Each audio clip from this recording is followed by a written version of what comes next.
Welcome to VTV prime. ఏపీలో సరే దేశవ్యాప్తంగా చమురు కొరత ఉందా లేదా అనేటువంటిది మనం చాలాసార్లు చర్చించినటువంటి విషయమే. కానీ ఏపీలో మరి విపరీతమైనటువంటి ఈ డీజిల్ కొరత, పెట్రోల్ కొరత ఎందుకు ఏర్పడ్డాయి అని అంటే చాలా తెలివిగా ప్యానిక్ బయింగ్ అనేటువంటి ఒక వర్డ్ సృష్టించారు. అలాగే చంద్రబాబు నాయుడు గారు ఏమో అధికారులదే తప్పని వాళ్ళ మీద నెట్టేసే ప్రయత్నం చేశారు.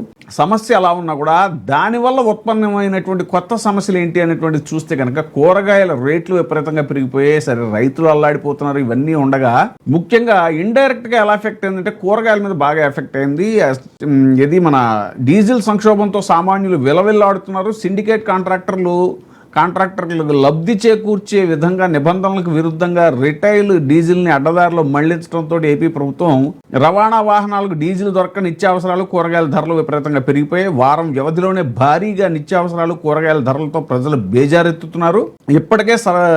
ఇప్పటికే వంట నూనెల ధరలు చుక్కలను అంటుతుంటే ఆ జాబితాలో కూరగాయలు కూడా చేరిపోయాయి. డీజిల్ కొరత కూరగాయల ధరల మీద తీవ్రమైన ప్రభావం చూపిస్తోంది. ఓవైపు డీజిల్ కొరతతో భారీ వాహనాలు ఎక్కడికక్కడ నిలిచిపోయాయి. కూరగాయలు కుళ్ళిపోతుంటే మరోవైపు సరఫరా ఆగిపోవడంతో ధరలు పెరిగిపోయి వినియోగదారులు తీవ్రమైనటువంటి అవస్థలు ఎదుర్కొంటున్నారు. ఇక రాష్ట్రం అంతా ఈ ప్రభావం కనిపిస్తుంది. ఏపీలో పెరిగిన ధరలు చూస్తే గనక టమాటా 15 రోజుల క్రితం 15 రూపాయలు ఉంటే ఇప్పుడు ప్రస్తుతం 45 నుంచి 55 రూపాయలు. వంగ తర్వాత 20 రూపాయలు ఉంటే వంకాయలు ఇప్పుడు 40-45 రూపాయలు అయిపోయి. బెండకాయ 20 రూపాయలు 15 రోజుల క్రితం, ఇప్పుడు 30-35 రూపాయలు. బంగాళదుంప అప్పుడు 22, ఇప్పుడు 30-35. బీరకాయలు 35 అప్పుడు ఉంటే ఇప్పుడు 40-45. క్యాప్సికమ్ అప్పుడు 40 ఉంటే ఇప్పుడు 60-70. క్యారెట్ అప్పుడు 20 ఉంటే ఇప్పుడు 30-40. ఇలాగ అన్ని దోసకాయలు అప్పుడు 10 రూపాయలు ఉంటే ఇప్పుడు 20 రూపాయలు.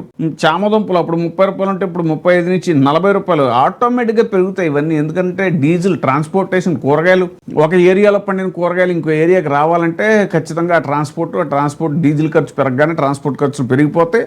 కర్నూలు నుంచి టమాటా, బాపట్ల, వైఎస్ఆర్ కడప జిల్లాల నుంచి పచ్చిమిర్చి, ఉత్తరప్రదేశ్ నుంచి బంగాళదుంపలు, కర్నూలు మహారాష్ట్ర నుంచి ఉల్లి, కర్ణాటకలో కోలార్ నుంచి cabbage, carrots, beans, capsicum, beetroot, cauliflower వస్తుంటే మిగిలిన కూరగాయలు కృష్ణా, గుంటూరు, గోదావరి, లంక గ్రామాల నుంచి రవాణా అవుతుంటాయి. ఆకుకూరలు పూర్తిగా లంక గ్రామాలతో పాటు స్థానిక పల్లెల నుంచి కూడా వస్తూ ఉంటాయి. విజయవాడ, గుంటూరు, తిరుపతి, విశాఖ, కాకినాడ, రాజమహేంద్రవరం లాంటి ప్రధాన నగరాలకి రోజు 275 నుంచి 300 టన్నుల వరకు కూరగాయలు రవాణా అవుతూ ఉంటాయి. నిత్యావసరాలు ఇవన్నీ మోసుకొచ్చే లారీలు హైవేల పక్కన రోజుల తరబడి నిలిపివేయాల్సిన దుస్థితి. వారం రోజులుగా 1000 టన్నుల కూరగాయలు వాహనాల్లోనే మగ్గిపోయి కుళ్ళిపోతున్నాయి. ఒక పక్క మార్కెట్కి సరుకు రాకపోవడంతో కూరగాయల ధరలు ఆకాశాన్ని అంటుతున్నాయి. ఇక రాష్ట్ర పరిధిలో రోజుకి 20,000 కిలోలీటర్ల డీజిల్ వినియోగం అవుతుండగా అందులో 30% పైగా సరుకు రవాణా వాహనాలే వినియోగిస్తుంటాయి. రాష్ట్రంలో 2 లక్షలకు పైగా గూడ్స్ వాహనాలు ఉండగా 40% వాహనాలు పూర్తిగా కూరగాయలు, నిత్యావసరాలు చేరవేస్తూ ఉంటాయి. డీజిల్ సంక్షోభం మొదలైన తర్వాత ఎక్కడికక్కడ ఆగిపోతున్నాయి. విశాఖ, విజయవాడ లాంటి ప్రధాన నగరాలకు రోజు వచ్చే సరుకు లోడు 30 నుంచి 40% తగ్గిపోయింది. కోట్ల విలువైన పంట ఉత్పత్తులు నష్టపోయినట్లు అంచనా వేస్తున్నారు. మదనపల్లె, కర్నూలు, అనంతపురం లాంటి ప్రాంతాల నుంచి పచ్చిమిర్చి, టమాటా లోడులతో బయలుదేరిన లారీలు డీజిల్ దొరక్క దారి మధ్యలో నిలిపివేయాల్సి వచ్చిందని చిత్తూరుకు చెందిన ఒక లారీ యజమాని ఆవేదన వ్యక్తం చేయడం చూసాము. అసలే వేసవిలో ఉత్పత్తి తగ్గడం, దానికి డీజిల్ సంక్షోభం తోడు కావడం, దాంతో ధరలకు ఒకసారిగా రెక్కలొచ్చాయి. రైతుకు కిలో 3 రూపాయల నుంచి 5 రూపాయలకు మించి ధర లభించని టమాటా రిటైల్ మార్కెట్లో మాత్రం 3 రెట్లు పెరిగింది. ఏప్రిల్ మొదటి వారంలో కిలో టమాటా 15 నుంచి 20 రూపాయలు పలికితే ప్రస్తుతం 45 నుంచి 55 రూపాయలు పలుకుతోంది. ఇవన్నీ మనం చూస్తే కనుక ఇప్పుడు సామాన్యుడికి ఎలాగా ఎంత దారుణమైనటువంటి పరిస్థితి అని ఇంధన సంక్షోభంపై ప్రభుత్వం డబుల్ స్టాండర్డ్స్, డీజిల్ పెట్రోల్ కొరత లేదంటూ బోటక ప్రచారం చేయడం తప్ప బంకుల్లో సరఫరా మెరుగుపరచట్లేదు. వారం గడిచిన ఎప్పటికీ బంకుల్లో పెట్రోల్, డీజిల్ పై పరిమితి కొనసాగుతోంది. ఇక కార్లకైతే ద్విచక్ర వాహనాలకు కేవలం 200 లీటర్లకు మించి పెట్రోల్ 200 రూపాయలకు మించి పెట్రోల్ నింపట్లేదు. కార్లకైతే గరిష్టంగా 10 నుంచి 15 లీటర్లు మాత్రమే, లారీలకి 50 లీటర్ల వరకే డీజిల్ ఇస్తున్నారు. ఆటో డ్రైవర్ల పరిస్థితి మరింత దయనీయంగా మారింది. ఒకసారి 2 లీటర్ల డీజిల్ నింపుకుని వెళ్ళొచ్చేలాగా అయిపోతుంది. మళ్ళీ హడావిడిగా బంకుల దగ్గరికి పరిగెత్తాల్సి వస్తుంది. ఇదనమాట ఇలాంటి రకరకాల ఇబ్బందులు. ప్రభుత్వ ఆదేశాల మేరకి ఏ వాహనానికి ఎంత ఆయిల్ కొట్టాలి అని ప్రతి బంకులో కూడా పోస్టర్లు అతికించారనమాట. రాష్ట్రంలో సగటున రోజువారీగా 9,000 కిలోలీటర్ల పెట్రోల్, 20,000 కిలోలీటర్ల డీజిల్ వినియోగం ఉంటుంది. సంక్షోభం మొదలైనప్పటి నుంచి నేటి వరకు దాదాపు 1,00,000 కిలోలీటర్ల డీజిల్ బ్యాక్లాగ్ ఉంది.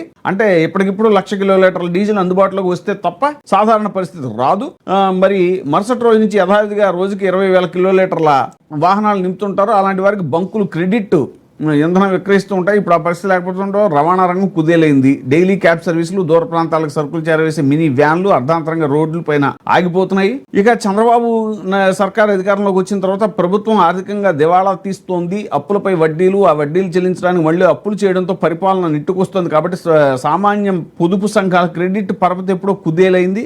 ఏకంగా ప్రైవేట్ రంగంలోని బంకులకు అది పాకింది. ప్రభుత్వ పనితీరును నిత్యం మదింపు చేసుకుంటున్నటువంటి ఆయిల్ కంపెనీలు క్లిష్ట సమయంలో బంకులకు అప్పుని నిలిపివేసే, క్రెడిట్ ఇవ్వడాన్ని నిలిపివేసే. ముందుగా రాష్ట్రంలో సగటున రోజువారీగా 9,000 కిలోలీటర్ల పెట్రోలు, 20,000 కిలోలీటర్ల డీజిల్ వినియోగం ఉంటుంది.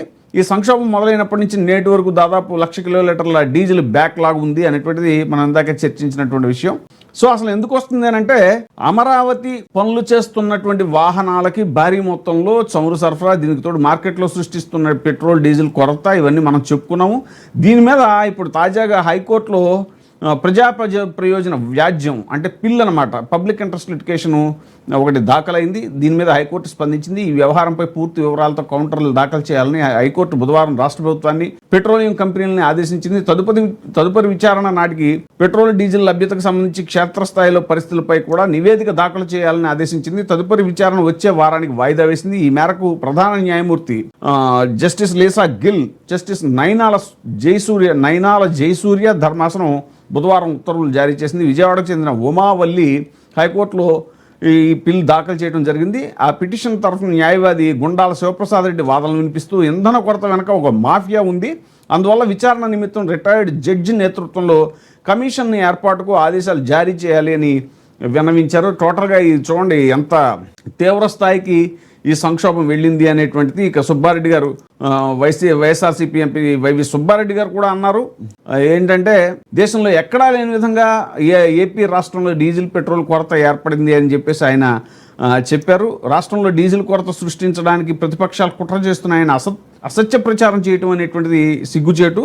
డీజిల్ కొరతతో రైతులు ఆక్వా రంగంపై ప్రభావం చూడకుండా తగిన చర్యలు తీసుకోవాలి అని కూడా ఆయన చెప్పారు. అలాగే బినామీలు, అన్యూయులకు ప్రభుత్వం అడ్డగోలుగా డీజిల్, పెట్రోల్ సరఫరా చేయాలని ఉత్తర్వులు ఇవ్వడం అనేటువంటి దుర్మార్గం అని కూడా ఆయన మండిపట్టడం జరిగింది. రాజధాని పనులకి ఈ భారీ మొత్తంలో చమురు సరఫరా, దీనికి తోడు మార్కెట్లో సృష్టిస్తున్న పెట్రోల్, డీజిల్ కొరత, వీటి వల్లే ప్రజలు ఇబ్బంది పడుతున్నారు అనేటువంటి విషయాన్ని కూడా మనం గమనించాము. ఇక ప్రజలు ఇబ్బంది పడితే పడినాయి, కానీ అమరావతి కాంట్రాక్టులు మాత్రం ఇబ్బంది పడకూడదు, కార్పొరేట్లు లాభాలు పోకూడదు, సామాన్యుడి ఎకానమీ నాశనం అయినా పర్లేదు కానీ అని కూటమి ప్రభుత్వం అనుకోవడం చాలా విచిత్రంగా ఉంది అని ప్రొఫెసర్ నాగేశ్వర్ గారు కూడా అంటాం ఈ సందర్భంగా గమనించాల్సిన విషయం. అమరావతి కాంట్రాక్టర్లు డీజిల్ కొరత రాకూడదని, వారికి కష్టం రాకూడదని, ప్రజలు ఇబ్బంది పడినా పర్వాలేదనే ధోరణి ఇది కరెక్ట్ కాదు. రిటైల్ పెట్రోల్ బంకుల్లో సామాన్యులకు ఇవ్వాల్సిన డీజిల్ని వారికి ఇవ్వకుండా బల్క్లో కాంట్రాక్టర్లకు ఇవ్వాలి అని ఏపీ గవర్నమెంట్ ఆదేశాలు ఇవ్వడం వల్లే ఈ ఇంధనం కొరత ఏర్పడింది అని కూడా ఆయన అన్నారు. తక్కువ ధరలకు కాంట్రాక్టర్లకు డీజిల్ ఇస్తున్నప్పుడు నిర్మాణ ఖర్చులు కూడా తగ్గాలి కదా, కానీ ఇప్పటికే అమరావతి నిర్మాణానికి అధిక ఖర్చులపై అనేక అనుమానాలు ఉన్నాయి. చదరపడుకు 14,000 ఖర్చు అన్నారు కదా, డీజిల్ తక్కువ ఇస్తున్నందున 12,000కు మరి అది తగ్గించగలరా అని కూడా ఆయన అడిగారు. ఐఏఎస్ అధికారులు కనీస అవగాహన లేకుండా ఆదేశాలు ఇస్తారా? వాటి వెనుక ఖచ్చితంగా రాజకీయ ఒత్తిళ్లు కారణాలు ఉన్నాయి. ఇంధన కొరతపై ముఖ్యమంత్రి సమీక్ష తర్వాత కూడా ఎలాంటి చర్యలు తీసుకోకపోవడం ఆశ్చర్యకరం. పనికిమాలిన ఆర్డర్ ఏమిటిది? కాంట్రాక్టర్లు ముఖ్యమా, ప్రజలు ముఖ్యమా అని సీఎం నిలదీయాలి కదా అనేటువంటిది ప్రొఫెసర్ నాగేశ్వర్ గారి వర్షనం. సో టోటల్గా ఈ డీజిల్, పెట్రోల్ సంక్షోభం, ఈ క్రైసిస్ అనేటువంటిది హ్యాండిల్ చేయలేని పరిస్థితిలో ప్రభుత్వం ఉంటే, ఇప్పుడు అందరూ కూడా కోవిడ్ లాంటి మహమ్మారి, అలాంటి పెద్ద సంక్షోభాన్ని కూడా జగన్మోహన్ రెడ్డి గారు చాలా సాఫీగా దాన్ని హ్యాండిల్ చేయగలగటం, అప్పుడు దేశం అంతా కూడా ఆయన్ని కొనియాడిన విషయాన్ని ఈ సందర్భంగా గుర్తు చేసుకుంటున్నారు. మనకు తెలుసు కోవిడ్ సంక్షోభం సమయంలో ఎక్కడ ఏ పథకాలు కూడా ఆగకుండా, సంక్షేమ పథకాలు ఆగకుండా, ఆయన ఎక్కడ కూడా ఈ తేడా రాకుండా గవర్నమెంట్ హాస్పిటల్స్లో ఎప్పటికప్పుడు ఆ కోవిడ్ సెంటర్స్లో కూడా అందరికీ వైద్యాన్ని అందుబాటులో ఉంచి ఉచితంగా వైద్యం చేయించడమే కాదు, వాళ్ళకి ఖర్చుల కింద కూడా డబ్బులు ఇచ్చినటువంటి పరిస్థితి. మరి సంక్షోభాన్ని ఎవరు సమర్థవంతంగా ఎదుర్కొన్నారు అనేటువంటిది అప్పుడు జగన్మోహన్ రెడ్డి గారు కోవిడ్ని ఎదుర్కోవటం, ఇప్పుడు వీళ్ళు ఆయిల్ సంక్షోభాన్ని ఎదుర్కోలేకపోవడం అనేటువంటి దాన్ని పోల్చి చూస్తున్నారు. ఇప్పుడే సబ్స్క్రైబ్ చేయండి, లైక్ చేయండి, షేర్ చేయండి. VTV ప్రైమ్, నీ ఉత్తమాభిరుచుల సమ్మేళనం.